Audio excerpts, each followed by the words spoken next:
Bismillahirrahmanirrahim. Assalamualaikum warahmatullahi wabarakatuh. Bagaimana adik-adik kabarnya hari ini? Semoga kita semua dalam keadaan sehat walafiat ya. Amin. Kali ini Ustadzah Dian akan membahas tentang kisah Mus'ab bin Umair. Nah, dalam pembahasan kisah Mus'ab bin Umair terdapat 4 bagian. Yang pertama nih, kelahiran dan masa pertumbuhannya. Yang kedua, ketika Mus'ab bin Umair menyambut hidayah Islam. Yang ketiga, peranan Mus'ab dalam Islam. Dan yang terakhir, wafatnya Mus'ab bin Umair. Nah, kira-kira siapa sih Mus'ab bin Umair itu?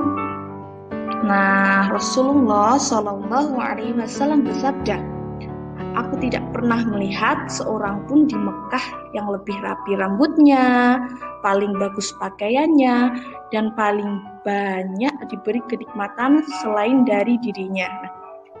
Hadis riwayat Hakim.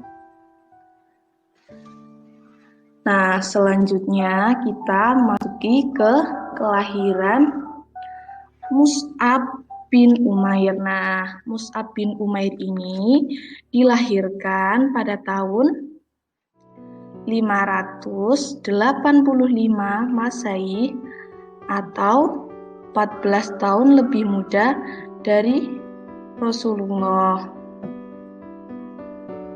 Nah, Mus'ab sendiri adalah pemuda yang kaya dari keturunan Quraisy. Nah, nama Mus'ab sendiri yakni adalah Mus'ab bin Umair bin Hashim bin Abdul Manaf bin Abduddar bin Kushai bin Kilal al-Adari al-Quraisy.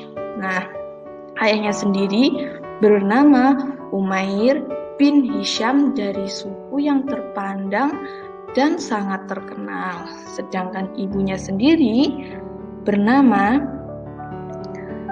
Kunas binti Malik. Nah, ibunya ini adalah keturunan bangsawan yang sangat kuat dan teguh pendiriannya. Nah, orang tua Mus'ab ini sangat menyayangi dan memberikan semua fasilitas kepada Mus'ab. Mus'ab ini pakainya bagus, parfumnya wangi. Pokoknya Masya Allah beliau ini. Ketika di zamannya itu, pakaian beliau, penampilan beliau itu adalah yang paling indah sendiri. Nah, selanjutnya menyambut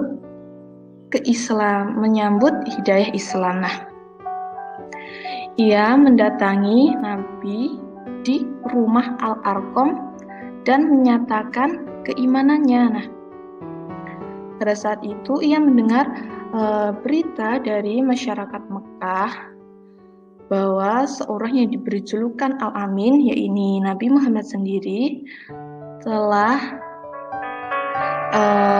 menyebarkan agama Islam. Nah, di sini Mus'ab sangat tertarik dan Mus'ab sendiri sering menghadiri majelis Rasulullah walaupun keadaannya sulit. Hal ini untuk menambah ilmunya. Ia merupakan sahabat yang paling banyak ilmunya. Nah, pada suatu ketika Mus'ab ini menyembunyikan keislamannya dari sang ibunda.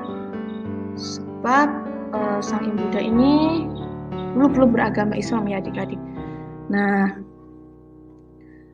ketika itu datanglah Utsmani bin Tolhah. Nah, Utsmani bin Tolhah ini datang menyusup ke rumah Mus'ab ini. Nah, ketika menyusup itu dia melihat Mus'ab sedang sholat. Nah, lantas si Utsman bin Tolhah ini lalu menceritakan kepada ibunya. Nah, ketika menceritakan kepada ibunya mengetahui hal ini, ibunya sangat marah. Ibunya pun mengatakan kepada Mus'ab, "Hei Mus'ab, jika kau tetap berpegang teguh kepada agama yang diajarkan oleh Muhammad, maka ibu akan mogok makan. Ibu nggak mau makan, nggak mau minum, dan ibu akan tetap berdiri." Nah, Mus'ab pun berkata, "Wahai ibu, janganlah kau lakukan hal demikian. Sesungguhnya aku telah menyatakan keislamanku dan aku telah menyembah Tuhan yang menciptakan Nabi Muhammad, yang menciptakan aku, yang menciptakanmu, dan yang menciptakan seluruh orang yang ada di bumi ini." Tapi sang ibu sangat teguh pendirian. Dia tetap berkata, "Tidak Mus'ab, kalau kau tidak masuk agama kita lagi, agama nenek moyang kita lagi, ibu pokoknya tidak mau makan." Nah, sampai suatu ketika, seminggu, 2 minggu, dan akhirnya sang ibu pun menyerah. Karena menyerah, sang ibu ini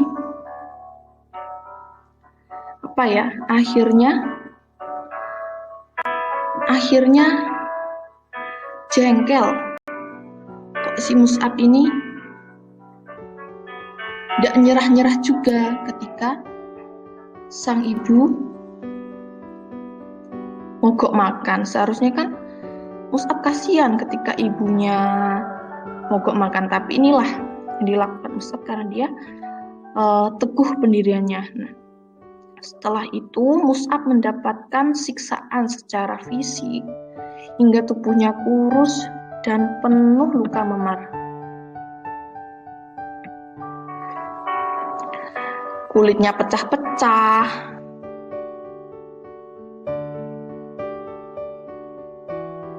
dan mengelupas, dan ia merasa sangat tertatih-tatih untuk berdiri saja, sangat sempoyongan. Selanjutnya,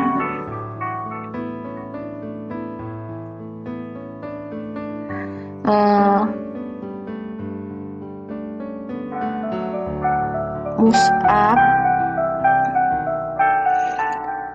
mendapatkan peran di mana Nabi Shallallahu Alaihi Wasallam mengutus Mus'ab untuk mendakwai penduduk Yasrib dan Madinah.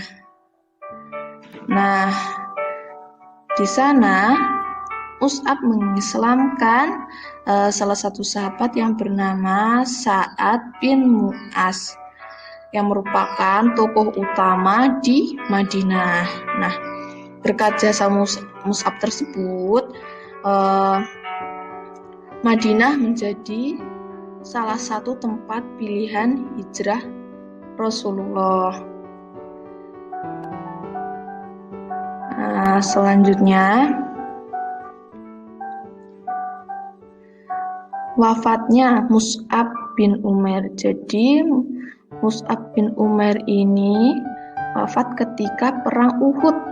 Nah, ketika itu Mus'ab menjadi pemegang bendera pusaka Islam. Ketika itu datanglah seorang musuh yang bernama Ibnu Umayyah. Nah, Ibnu Umayyah ini memotong tangannya Mus'ab.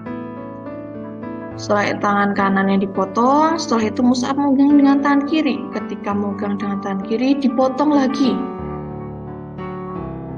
tangan kiri tersebut oleh Ibnu Umayyah. Nah, setelah itu Mus'ab memegang dengan mulutnya, memegang tongkat bendera pusaka Islam itu.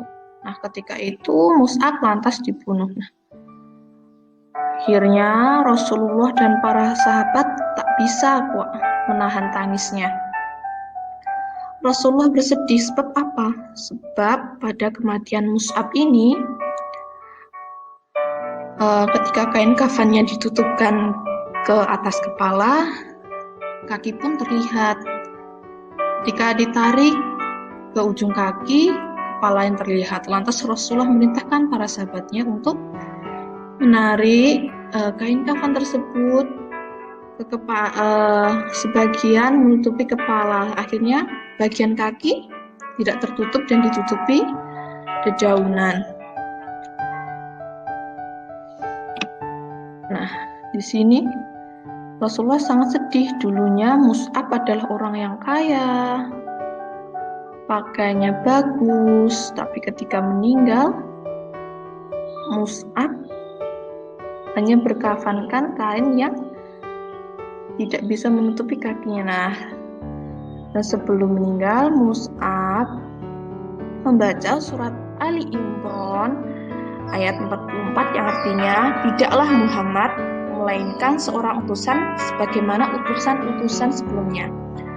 Apakah jika ia meninggal dunia atau terbunuh, kalian akan kembali ke belakang? Nah, saat itu pula Rasulullah ketika Mus'ab meninggal membaca Al-Quran surat Al-Ahzab ayat 23 yang artinya, di antara orang-orang mukmin terdapat orang-orang yang telah menepati janji kepada Allah Subhanahu wa taala. Nah, adik-adik, demikianlah video kali ini, video yang menceritakan tentang sahabat Mus'ab bin Umair. Semoga adik-adik dapat mengambil pelajaran darinya dan semoga video ini membawa manfaat bagi kita semua. Amin. Akhiran. Assalamualaikum warahmatullahi wabarakatuh.